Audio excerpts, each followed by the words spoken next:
अच्छा भैया, हम भोजपुरी बिरहा गायक बाबा रागी रमेश यादव अपने साथियों के साथ बहुत दुखद घटना आपके बीच में बिरहा के माध्यम से प्रस्तुत कर रहे हैं। ओहो, ये घटना बहुत ही दुखद है, दुखद संदेश देकर के गई है। वाह साथियों, आज महाकुंभ का मेला चल रहा है। ओहो, प्रयागराज में देश और विदेश से लोग मेले में आए हैं।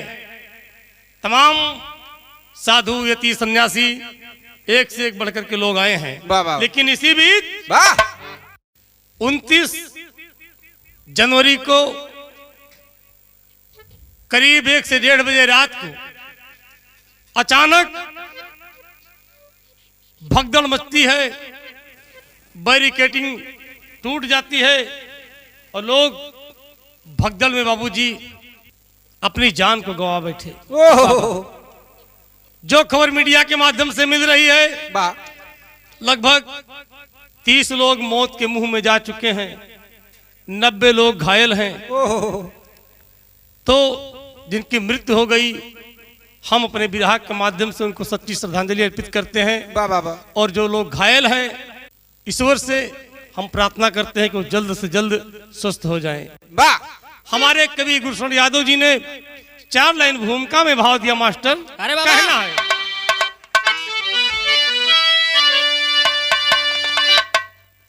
धन्य है हिंद की ये धरा पावनी, जहाँ तीर्थ के राजा संगम कहाते।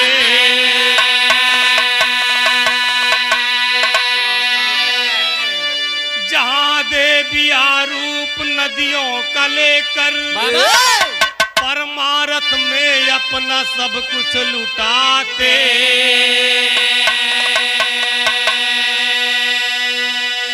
संगम नगरी लगा कुंभ मेला, दर्शन को दुनिया से श्रद्धालु आते।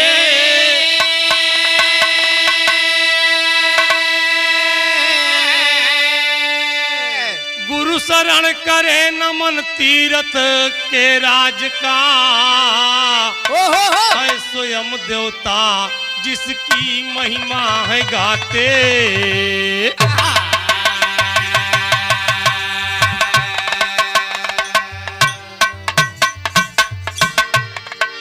तीर्थों का राजा कहा जाने वाला प्रयाग में इतनी बड़ी घटना, जिसे देखकर पूरा देश दंग रह गया।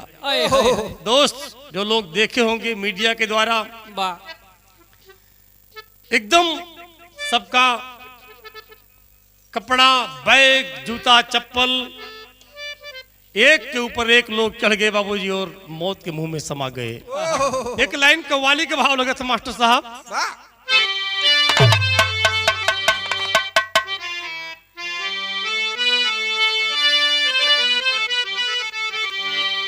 कहना है कि मत प्यार करो परदेसी से, एक दिन तो जुदा हो जाएंगे। मत प्यार करो परदेसी से, मत प्यार करो परदेसी से, एक दिन तो जुदा हो जाएंगे। मत प्यार करो परदेसी से। यह तर्जमा, लेकिन भाव में कभी गुरुशरण यादव जी ने कितना बढ़िया भाव दिया। पावन प्रयाग में कुंभ लगा, पावन प्रयाग में कुंभ लगा, चारों ओरी खुशहाली।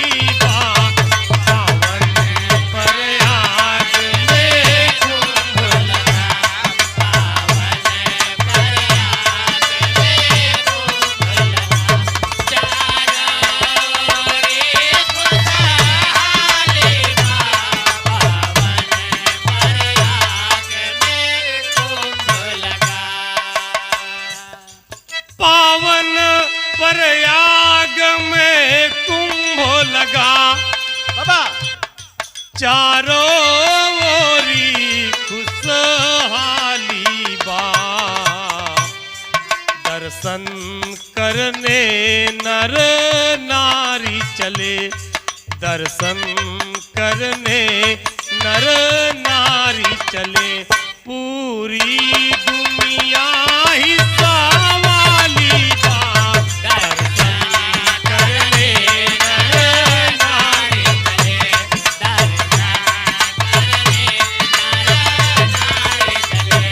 पूरी दुनिया ही सवाली बा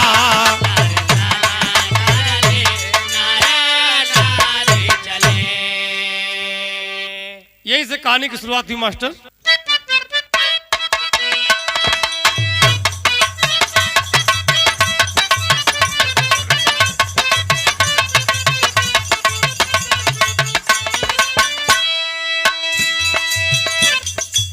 स्वप्न ला खोलिए श्रद्धालु आए दुनिया से स्वप्न ला खोलिए श्रद्धालु आए दुनिया से बड़ी पावन घड़ी है पता चला दुनिया से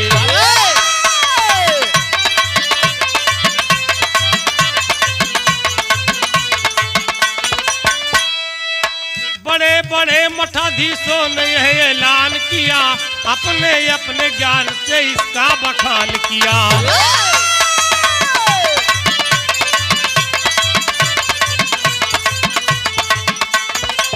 केहू कहत बना दोबारा घड़ी आई हो केहू कहत बना दोबारा घड़ी आई हो पाप कुल कट जाई गंगा में जे नहाई हो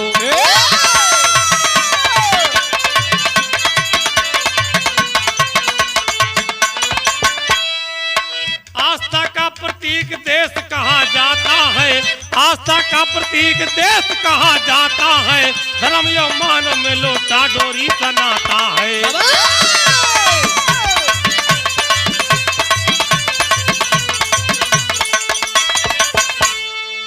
देखो दोस्त देश के कोने कोने से तमाम श्रद्धालु लोग कुंभ मेले में पधारे हैं मुक्ति पाने के लिए मोक्ष पाने के लिए बाबूजी बताया गया कि 144 साल के बाद ऐसा भव्य मेला लगा हुआ है और लगभग 45 किलोमीटर की दूरी पर कुंभ लगा हुआ है बाबूजी इस पार भी उस पार भी हर जगह तमाम पंडाल बने हैं बाबा तो भव्य नजारा है मैंने तो अपनी आंखों से जाकर के देखा है बाबा तो बिरहा में एक लाइन तर्ज लगा था मास्टर साहब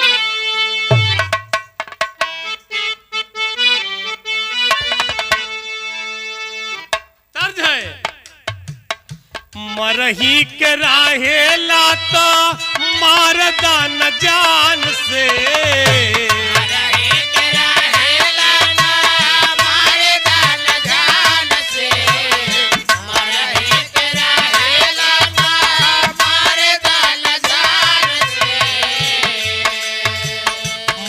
ही के राहेला तो मारदा न जान से काहे के मुआवेलू नजरिया के बान से काहे के मुआवेलू नजरिया के बान से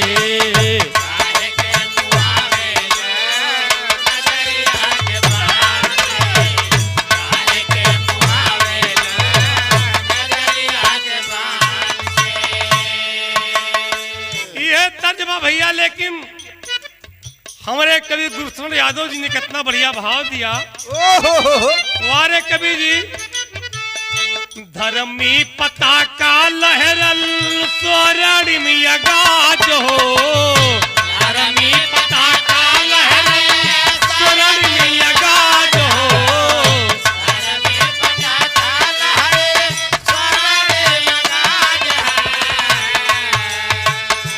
धर्मी पताका रहल धर्मी पताका लहरल स्वर्णिम गाज हो दुल्हाया साजा गईले आज प्रयागराज हो दुल्हाया साजा गईले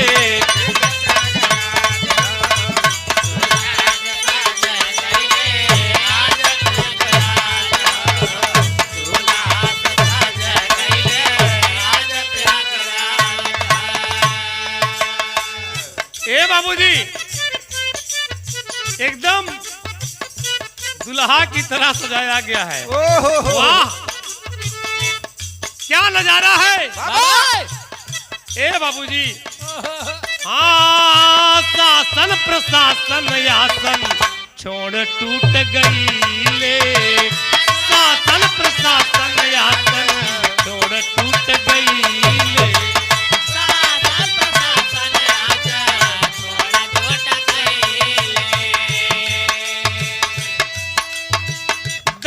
किलोमीटर पहले 10 किलोमीटर पहले बैरिकेडिंग लगाई ले, 10 किलोमीटर पहले बैरिकेडिंग लगाई ले, 10 किलोमीटर पहले बैरिकेडिंग लगाई ले, 10 किलोमीटर पहले बैरिकेडिंग लगाई ले। कार सीएम पीएम अपने देशवा पे नाज हो, कार सीएम पीएम अपने देशवा पे नाज हो, कार सीएम पीएम अपने देशवा पे नाज हो, कार सीएम पीएम अपने देशवा पे नाज हो। दूल्हा जैसे साजा गईले आज प्रयागराज हो, दूल्हा जैसे साजा गईले आज प्रयागराज हो, दूल्हा साजा गईले आज प्रयागराज हो, दूल्हा साजा गईले आज प्रयागराज हो। कुंभ का नजारा देखते बन रहा है बाबूजी। माननीय मुख्यमंत्री जी ने सेना को अलर्ट कर दिया, शासन को बाबूजी आदेश दे दिए कि किसी प्रकार की वहां पर चूक ना होने पाए। माननीय यशस्वी प्रधानमंत्री मोदी जी भी प्रयागराज पर अपनी नजर बनाए रखे हैं बाबूजी, और चारों तरफ सुरक्षा ही सुरक्षा है बाबा। और इसी बीच क्या हो रहा है, वहां का नजारा कैसा है, विराम में एक लाइन तज लगा था। हाय हाय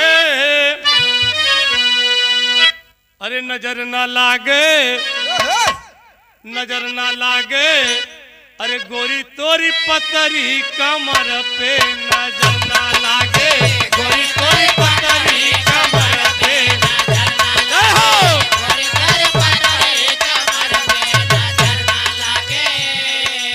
यही गीत का वर्जन है बाबा।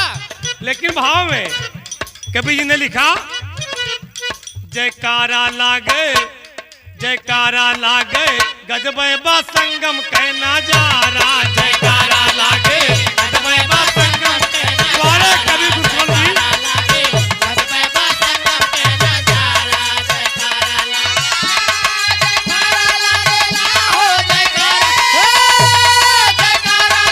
ना हो, जयकारा लागे ना हो, जयकारा लागे, गजबे बा संगम कहना जा रहा, जयकारा लागे, गजबे बा संगम कहना जा रहा, जयकारा लागे।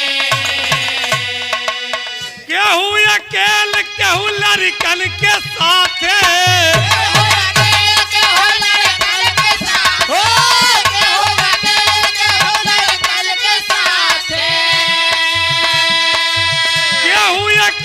केहू लड़कन के साथ, गंगा जी का आरती उतारा, जयकारा लागे, गजबे बा संगम कहना जा रहा, जयकारा लागे,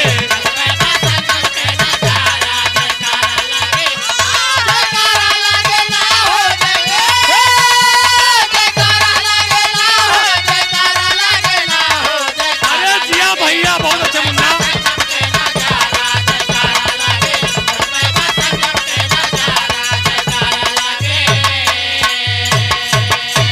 तमाम अपने बाल बच्चा के साथ, लड़कन बच्चन के साथ, बूढ़े बुजुर्ग के साथ बाबूजी बाबा। सब लोग कुंभ मेला को प्रस्थान कर दिए। अरे वाह। अरे गंगा माई में स्नान कर थे, उनके आरती उतारा थे, लेकिन मौनी अमावस्या के खास या स्थान है,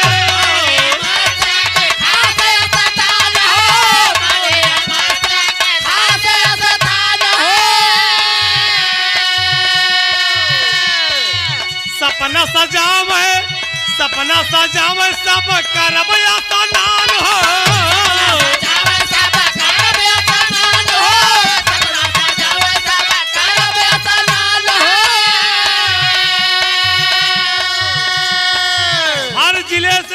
देश के कोने कोने से बाबा लोग बाबूजी 28 तारीख को प्रस्थान कर दिए।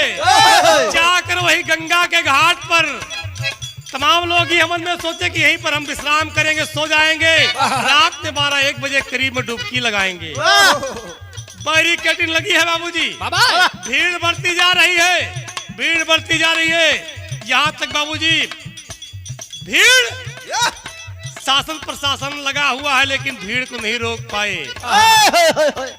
12 बजे के बाद लोग नहाने के लिए उतावले हैं बाबूजी, बैरिकेडिंग को तोड़ देते हैं और जल्दी जल्दी कि पहले हम स्नान करें, पहले हम स्नान करें।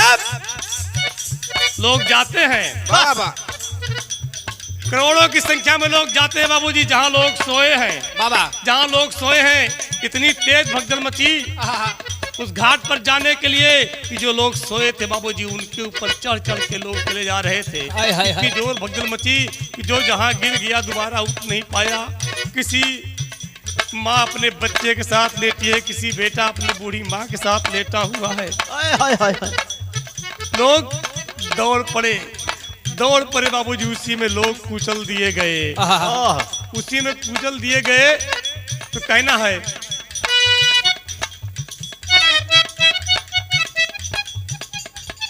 सपना सजावे सब करब स्नान हो।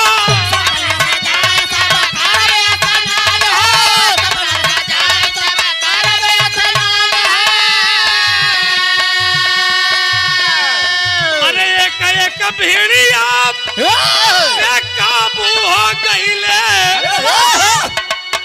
एक भेड़िया पे काबू हो गईले, मच गईले चीखा पुकारा जयकारा लागे गंगा का अजब है नजारा, जयकारा लागे संगम का अजब है नजारा।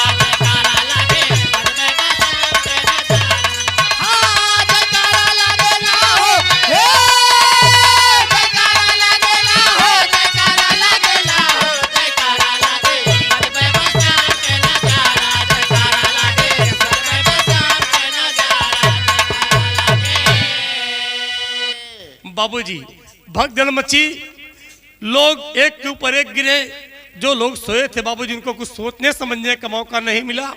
उसी में कोई माँ अपने बच्चे के साथ लेटी है, कोई बेटा अपनी बूढ़ी माँ के साथ लेटा हुआ है बाबूजी। उसी भगदड़ में लोग कुचल दिए गए। मीडिया के द्वारा बाबूजी हमने देखा, टीवी पर देखा, मोबाइल पर देखा, देख करके बाबूजी एकदम छाती भी हिल गए। तमाम लोग अपन सपना सजाए के और है कि जाए के हम गंगा में स्नान कर हमका मोक्ष मिली, आवागमन से छुट्टी मिली। लेकिन बाबूजी इस हादसे के शिकार हो गए। बिरहा में एक लाइन तर्ज मास्टर साहब,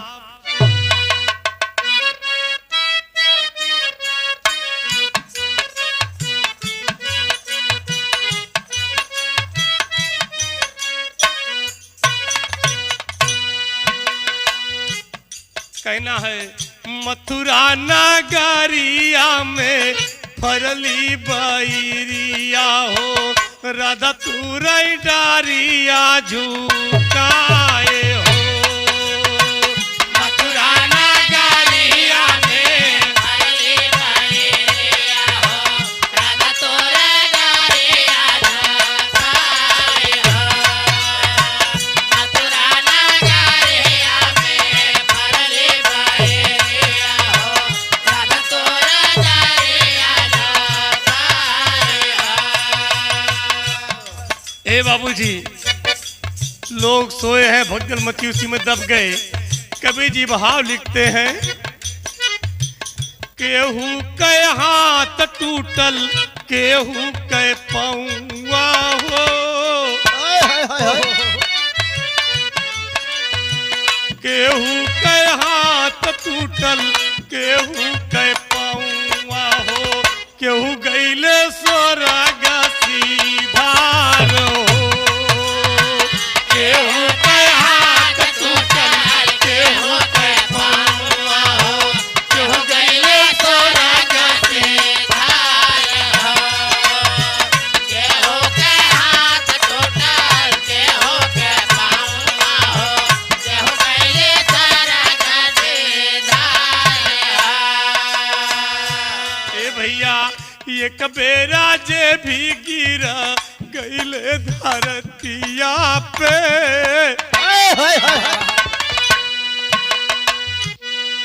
एक बेरी जे भी गिरा गईले धरतिया पे फिर ना उठाला सराकार हो।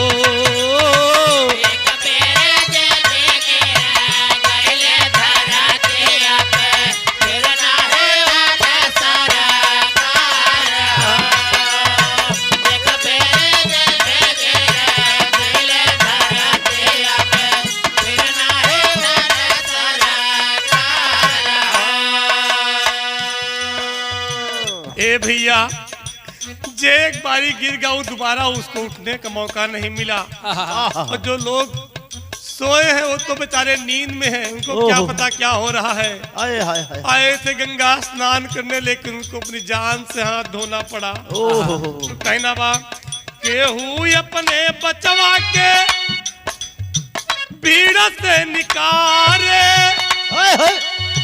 केहू दर्द से मम्मी पापा के पुकारे। ए भैया रीना देखत बा बेटी सरिता दबलबा, रीना देखत बा बेटी सरिता दबलबा, दौड़ी है भैया पासारो।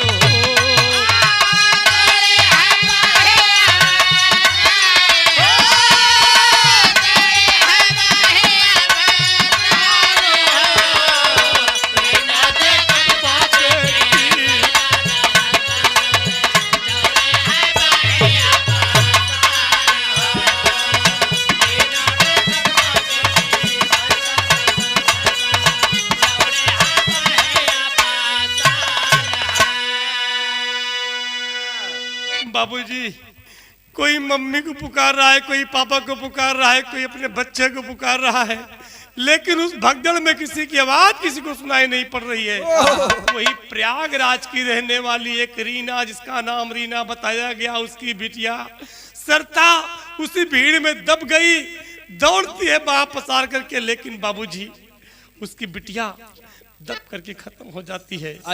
तो बिरहा में तजबा मास्टर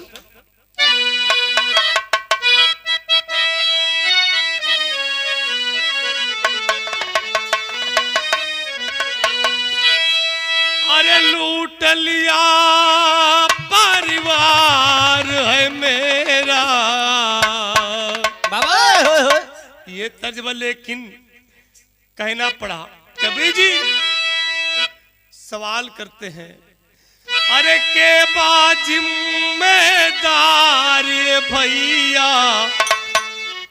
अरे के बा जिम्मेदार भैया, केहू भी कुछ ना बोलत बा, के बा जिम्मेदार भैया, केहू भी कुछ ना बोलत बा।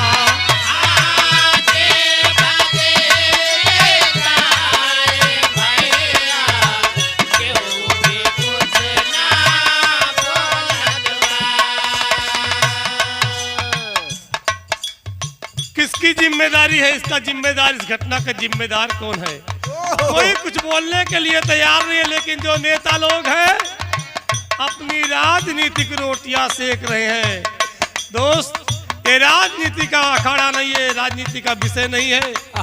उन लोगों से पूछो जिसकी माँ चली गई, जिसका बेटा चला गया, अकेला बेटा जो कमाने वाला था, अरे जोन बेटवा अकेल रहा, कमाए के अपने घरे के पालन पोषण करते रहा, वो चला गया। उस माँ से पूछो, उस बीबी से पूछो, उनके बच्चों से पूछो। दोस्त कहना है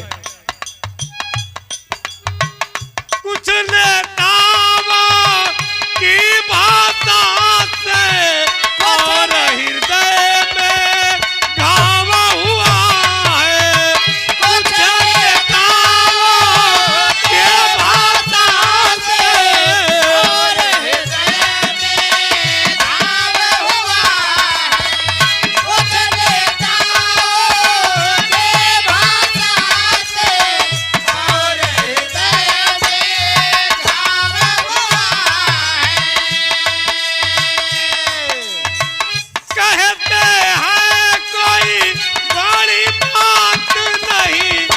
छोटा सा श्राव हुआ है, कहते हैं कोई बड़ी बात नहीं। ये छोटा सा श्राव हुआ है, कहते हैं कोई बड़ी बात नहीं। ये छोटा सा श्राव हुआ है। ये छोटा सा श्राव हुआ है, झूठ के आंसू ढारिए भैया, झूठ के आंसू ढारिए भैया, केहू भी कुछ ना बोलत बा, झूठ के आंसू ढारिए भैया, केहू भी कुछ ना बोलत।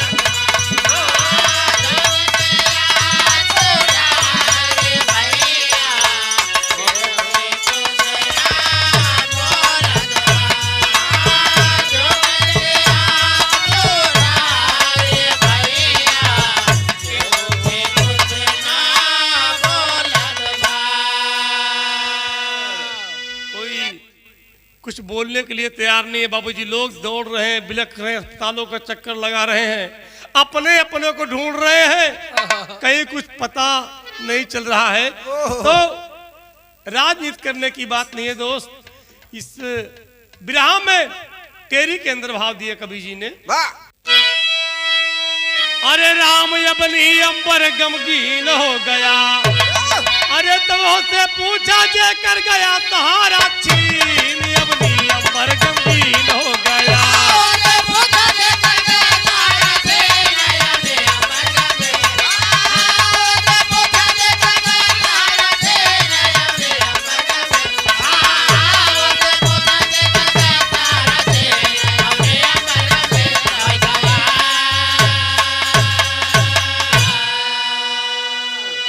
ओसे पूछा जे कर गया सहारा छीन, अपनी अंबर गमगीन हो गया बाबूजी। ये धरती मारो पड़ी, आसमान रो पड़ा। इस घटना को देख करके पापट ने भाव देना पड़ा।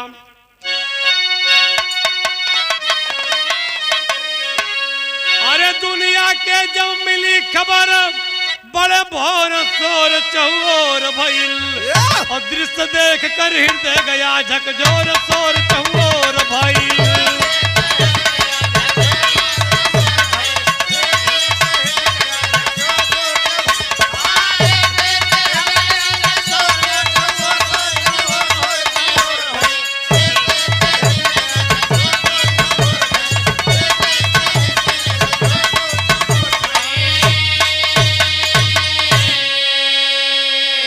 देखो दोस्त, हमने बताया ना कि रीना जो कि प्रयागराज की रहने वाली थी बाबूजी, उसकी बिटिया वहीं पर दब करके खत्म हो गई उसकी आंखों के सामने।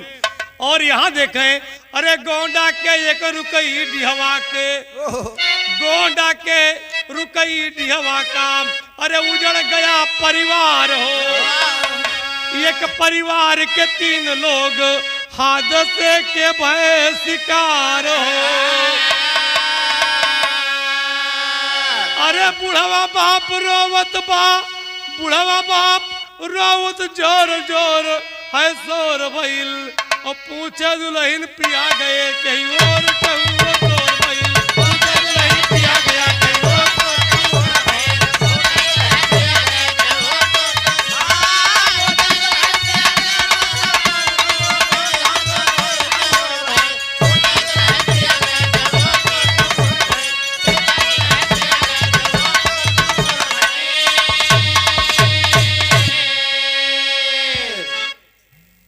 आला के अंदर भाव देना पड़ा मास्टर साहब।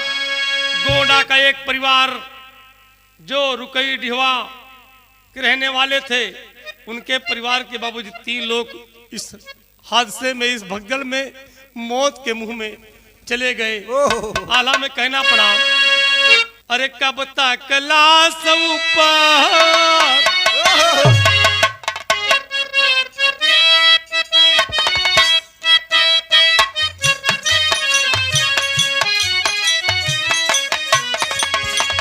कवि जी आला में भाव दिए, कब तक लाश ऊपर राजनी तो ये भैया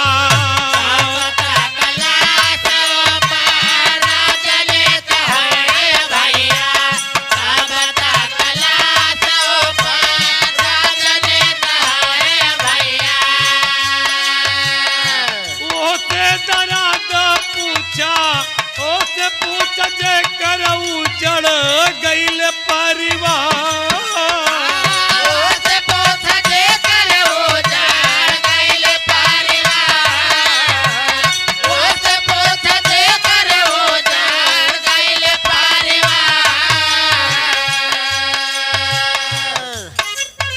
क्या जानोगे आप?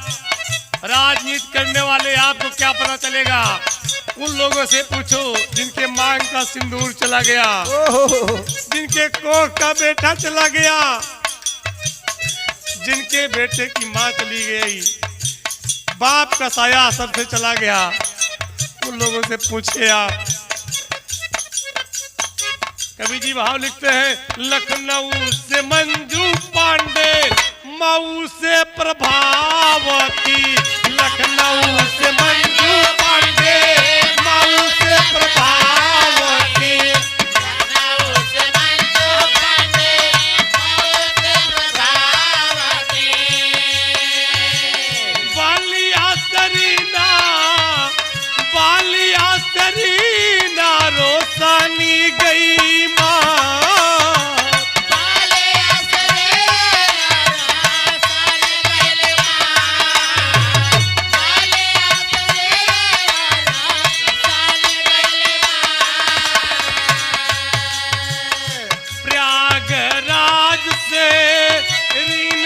तो छोड़ी दुनिया, प्रयागराज से रीना याद तो छोड़ी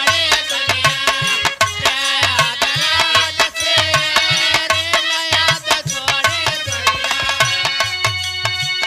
जौनपुर के रामपति स्वर्ग के सिद्धार्थ, जौनपुर के रामपति स्वर्ग के सिद्धार्थ,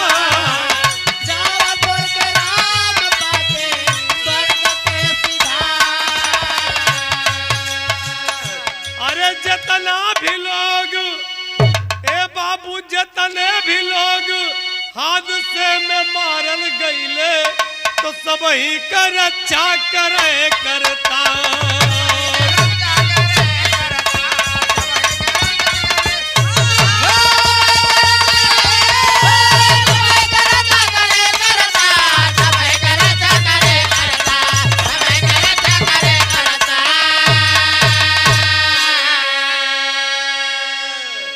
ये बाबूजी जैसा कि हमने बताया, जो आज सुबह सुबह जो खबर मिली कि 30 लोग की मौत हो गई है, 90 लोग घायल हैं, तो जो लोग इस दुनिया से चले गए, इस मालिक की दुनिया में उनको सच्ची श्रद्धांजलि अर्पित करता हूं।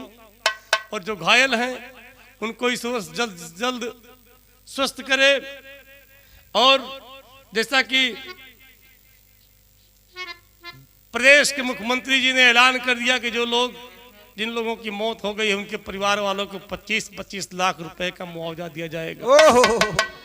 चाहे रुपया मिले चाहे पैसा मिले। बाबूजी, जो लोग घर से चले जाते हैं वो रुपए पैसे से वापस नहीं आएंगे। वाह। दोस्त, आखिरी भाव में कहना पड़ा,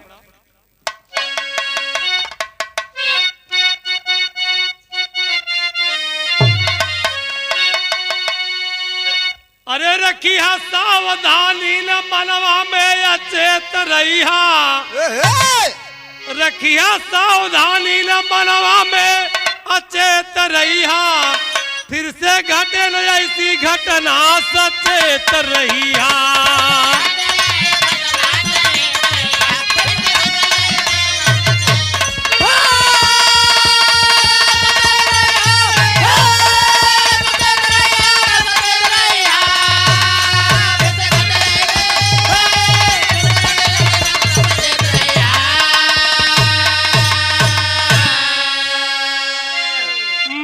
परिवार से संवेदना हमारी खुशहाल कुंभ हो हमारी जिम्मेदारी।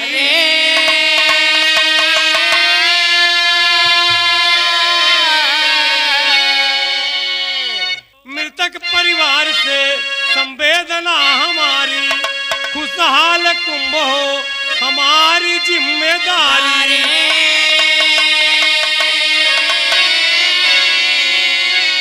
देश के एकता अखंडता में लेकर रहिया बाबा फिर से घटे न ऐसी घटना, सचेत रहिया।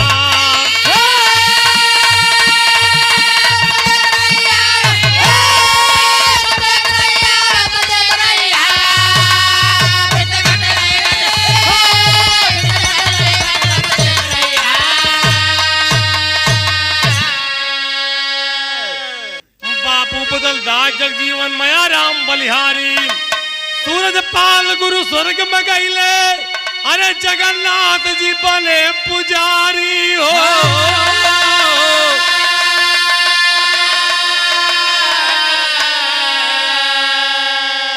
तो रागे गुरु शरण गुरु चरणन के अधीन, अब नियम बरगम गीन हो गया।